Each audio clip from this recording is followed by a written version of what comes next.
देश के प्राचीन जिलों में शुमार पूर्णिया में जहां आज की युवा पीढ़ी बॉलीवुड गीतों पर थिरक रही है, वहीं पिछले 5 दशकों से एक समर्पित नृत्यांगना शास्त्रीय नृत्य की अलग जगह रही हैं। हम बात कर रहे हैं पूर्णिया की प्रसिद्ध कथक नृत्यांगना रचना प्रज्ञा प्रसाद की, जो जिले की इकलौती सक्रिय कथक कलाकार के रूप में शास्त्रीय नृत्य की धरोहर को सहेजे हुए हैं।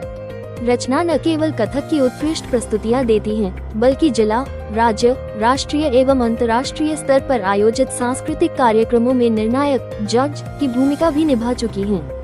कोसी और सीमांचल क्षेत्र में कथक की जो सशक्त उपस्थिति आज दिखाई देती है, उसमें उनका महत्वपूर्ण योगदान है। रचना ने मात्र 3 वर्ष की आयु से कथक की शिक्षा आरंभ की। उन्हें नृत्य के लिए उनकी माता प्रभा प्रसाद ने प्रेरित किया, जबकि उनकी चाची किरण गुप्ता, जो इलाहाबाद की निवासी थी, उनकी प्रारंभिक गुरु रही। उन्होंने रचना को कथक के परन, कवित्त, तोड़े, तत्कार और तराना की बारीकियां सिखाई। रचना जी, आप उत्तर पूर्वी भारत के बिहार के सीमांचल की पहली कथक नृत्यांगना है। उसके बारे में दर्शकों को थोड़ा बताएं कि कितना ज़्यादा मुश्किल ये सफ़र रहा। जी नमस्कार। सभी दर्शकों को मेरा हार्दिक अभिनंदन है।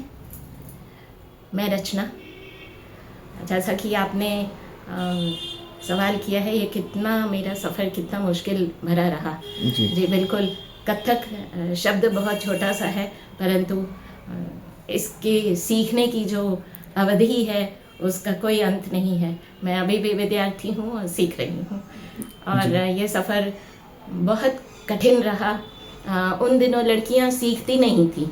जी मैम, कितना ज़्यादा ज़रूरी है आजकल के टाइम पे जो बच्चे हैं हिप हॉप कल्चर की तरफ जाते हुए हमें नज़र आते हैं, पर वहीं दूसरी तरफ ऐसी चीज़ है, इतने सारे जो बड़ी तादाद में बच्चे हैं और आपके जैसे जो लोग हैं बुद्धिजीवी लोग, वो क्लासिकल जो डांस फॉर्म है या फिर शास्त्रीय संगीत है, शास्त्रीय जो नृत्य है, उसे जो है संजोकर रखा हुआ है पीढ़ी दर पीढ़ी, तो उसे कैसे देखते हैं आप?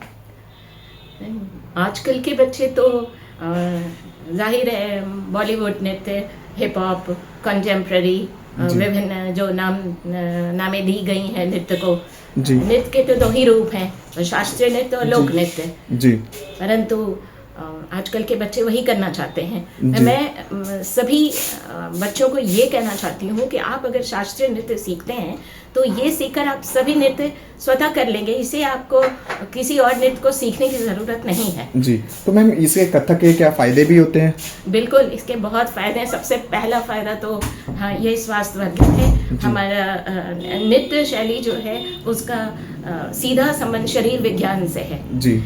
और हमारे जो पैरों में एक्यूप्रेशर के पॉइंट्स हैं वो कथक नृत्य में स्वतः प्रेस होते हैं, दबते हैं, जिससे रक्त प्रवाह जो है वो हमारे शरीर में अच्छी तरह से संचालित होता रहता है, और किसी भी तरह की कोई गांठ, लम्स शरीर में बनने नहीं देता ये नृत्य। तो ये स्वास्थ्यवर्धक है। इसे करेंगे तो हम, जैसे मनुष्य का शरीर एक मशीन है, तो नृत्य अपने आप में एक व्यायाम है, और ये हमें बीमार होने से हमारी रक्षा करता है, बीमारियों से हमारी रक्षा करता है। जी। और मैम, कितना समय लगता है कथक को सीखने में, अगर हम ये कहें कि वेल ट्रेंड हो गए हैं? देखिए, हम डिप्लोमा कर लेते हैं, डिग्री ले लेते हैं, junior diploma, senior diploma, Prabhakar, Visharad, Bhaskar, सभी डिग्री मतलब हमें मिल जाती है। परंतु इसके सीखने की कोई सीमा नहीं है, कठिन साधना है। इसे तो वर्षों करना पड़ेगा, तभी समझ में आएगा ताल, लय और मात्राओं का जो ये एक भव्य ठीक है, कट हो जाएगा मैम। हाँ। आप थोड़े लेफ्ट साइड आइए मैम, आप इधर राइट में, सॉरी। हाँ ठीक, कैमरे पे देखिए मैम। ठीक है, नेक्स्ट क्वेश्चन। जी ठीक है मैम, रोल करते हैं। ठीक है, कैमरे पर देखकर बोलना है आपको ना। मैम, अगर बात करें, आपने कथक सीखा पिछले 26 सालों से, जो है आप बच्चों को भी कथक सिखा रही हैं, तो अब बात करें कहाँ से प्रेरणा आई इसकी? 26 साल पुराना तो हमारा प्रज्ञा नृत्य कला केंद्र, हमारा सेंटर है पूर्णिया में। जी। जो प्रयाग संगीत समिति से मान्यता प्राप्त भी है। जी। बच्चे वहाँ से फॉर्म भरकर परीक्षा भी देते हैं। जी। और इसकी प्रेरणा मुझे मेरी माँ से मिली है। जी। मेरी माँ चाहती थी कि मैं नृत्य करूं और बच्चों को सिखाऊं। मेरे पिताजी भी बहुत शास्त्रीय नृत्य पसंद करते जी। थे, उन्हीं की वजह से मुझे ये प्रेरणा मिली है। जी। किस घराने से आते हैं? मैं बनारस घराने की कथक करती हूँ, साथ में मैं लखनऊ घराने को भी उतना ही महत्व देती हूँ। मेरे नृत्य में दोनों घरानों की झलकियाँ देखने को मिलेंगी। मेरे गुरुजी पंडित वीरेंद्र घोष जी, जो कि एक तबला वादक थे और एक नृत्य के एक अच्छे जानकार भी थे, तो उनसे ही मैंने नृत्य की शिक्षा ली।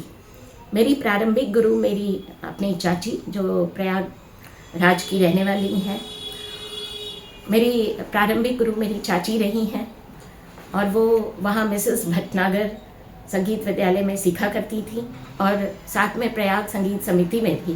तो मेरी शिक्षा मेरी चाची से और पंडित वीरेंद्र घोष से भी मिली। साथ ही वीरेंद्र घोष गुरुजी के जो गुरुजी थे वो थे पंडित श्यामता प्रसाद जी, पद्मश्री जी। उन्हें गोदई महाराज के नाम से भी हम सब जानते हैं जी। उनसे भी काफ़ी नृत्य के काफ़ी बोल, अलग अलग टुकड़े, तोड़े जी, बनारस घराने का मैंने सीखा है जी। और साथ में लखनऊ घराने का भी जी। मैम अगर बात करें तो इसमें कथक में और क्या क्या चीज़ें होती हैं जो हमें सीखनी चाहिए?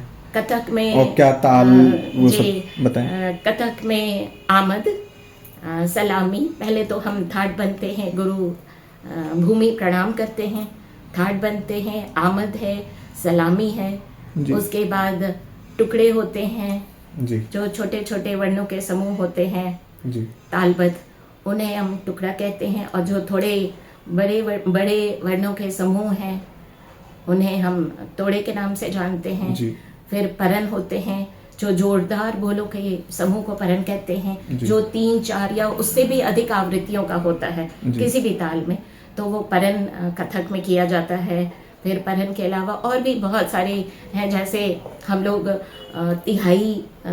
तिहाईदार परन करते हैं, चक्रधार परन करते हैं, बेदम तिहाई दिखाते हैं, दमदार तिहाई दिखाते हैं, इस तरह से।